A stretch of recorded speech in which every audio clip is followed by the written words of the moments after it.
Kim Chu, binuking at inasar ni OG at Vong Navarro. Oy! Kaya pala order ka ng siopaw.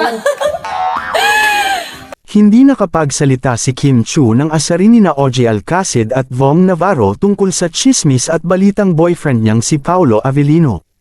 Sa It's Showtime, Today ay binanggit ni na Vong at OG ang pangalan ni Paolo, at agad nilang tinignan ang reaksyon ni Kim, na sa sobrang pagkagulat ay tila hindi makaimik at nahihiya.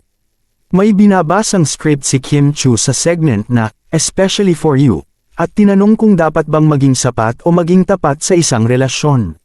Dahil sa spiel na ito, tinanong ni Vong Navarro kung sapat ba ang natatanggap na pagmamahal ng puso ni Kim Chu ngayon.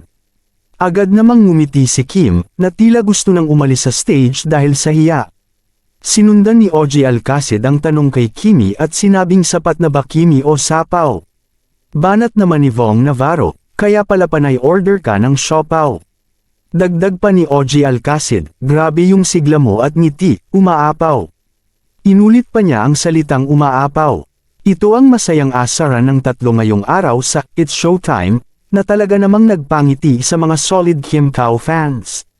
Hindi naman na ito bago sa ating kaalaman na ang tawag ni Kim Chu kay Paolo ay Chow, at ito ang ginagamit na pang-asar sa kanya ng kanyang mga kasamahan. Samantala, komento pa ni na OG at Vong na sobrang ganda ngayon ni Kimi at laging blumang dahil kay Paolo Avellino. Anong opinyon ninyo sa balitang ito? Maraming salamat sa panunood at huwag kalimutang mag-subscribe for more videos.